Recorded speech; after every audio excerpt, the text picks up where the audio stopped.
거스 히딩크 감독은 2002년 월드컵에서 대한민국을 이끌며 4강 신화를 이루었고 여러 흥미로운 일화들을 남겼습니다. 그중 10가지를 소개하겠습니다.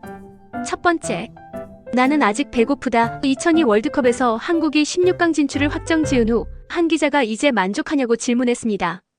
히딩크 감독은 웃으며 나는 아직 배고프다라고 대답했습니다. 이 말은 한국 대표팀이 더 높은 목표를 향해 나아가야 한다는 의미로 해석되었고 이후 한국 축구의 정신을 상징하는 문구가 되었습니다. 두 번째, 군대 훈련급 체력 훈련. 히딩크는 선수들의 체력 문제를 해결하기 위해 혹독한 체력 훈련을 도입했습니다.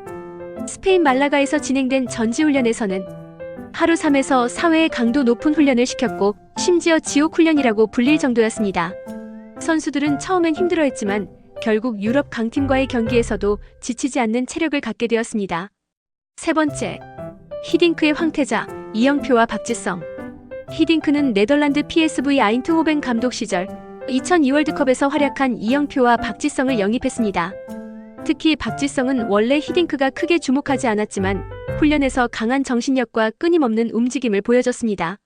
이후 월드컵에서 포르투갈전 결승골을 넣으며 히딩크의 기대에 완벽히 부응했고 유럽 진출의 기회를 얻었습니다. 네 번째, 5대0 사건으로 시작된 혹독한 개혁. 히딩크가 부임한 초창기 프랑스와 평가전에서 0대5, 체코와에 이어진 평가전에서 0대5 대패를 당했습니다. 당시 팬들과 언론은 히딩크를 강하게 비판했고 그가 실패한 게 아니냐는 의심이 많았습니다. 하지만 히딩크는 흔들리지 않고 약한 선수들을 과감히 정리하고 조직력을 개선하는 강한 개혁을 단행했습니다. 결과적으로 팀은 월드컵에서 성공을 거두며 히딩크의 방식이 옳았다는 걸 증명했습니다. 다섯째, 눈높이를 맞추지 않겠다 발언. 히딩크는 한국 대표팀의 기존 분위기를 바꾸기 위해 선수들에게 강한 메시지를 던졌습니다. 일부 언론과 관계자들이 한국 축구의 수준에 맞춰 지도해달라고 하자 그는 내가 한국 축구 수준에 맞추는 것이 아니라 한국이 세계적인 수준에 맞춰야 한다고 말했습니다. 이 철학 덕분에 한국 선수들은 유럽 강팀과 맞서 싸울 준비를 할 수 있었고 결국 4강이라는 기적을 만들었습니다. 여섯째, 선수들에게 영어 별명 붙이기. 히딩크는 선수들과 원활한 소통을 위해 영어 별명을 붙였습니다. 예를 들면 김태형은 테리킴, 최진철은 찰리, 송종국은 호베르투, 카를로스처럼 빠르게 뛰라는 의미의 송카를로스 등으로 불렀습니다. 이런 별명 덕분에 선수들과 좀 더 친근하게 소통할 수 있었고 분위기도 한층 밝아졌습니다. 일곱째, 스페인전 승부차기 때 일부러 안 봄. 8강전 스페인과의 경기에서 승부차기에 돌입하자 히딩크는 일부러 등을 돌리고 벤치에서 앉아 있었습니다. 승부차기라는 극도의 긴장감 속에서 선수들에게 부담을 덜어주기 위한 행동이었습니다. 결국 한국은 승부차기에서 5대3으로 승리하며 역사적인 4강 진출을 이루었습니다. 여덟째, 눈물 흘린 히딩크. 4강 진출 이후 네덜란드 방송과의 인터뷰에서 감격하며 눈물을 흘린 적이 있습니다. 기자가 네덜란드 대표팀을 이끌 때보다 더 감동적인 순간이냐? 고 묻자 히딩크 감독은 이 팀은 내게 특별하다라며 감격했습니다.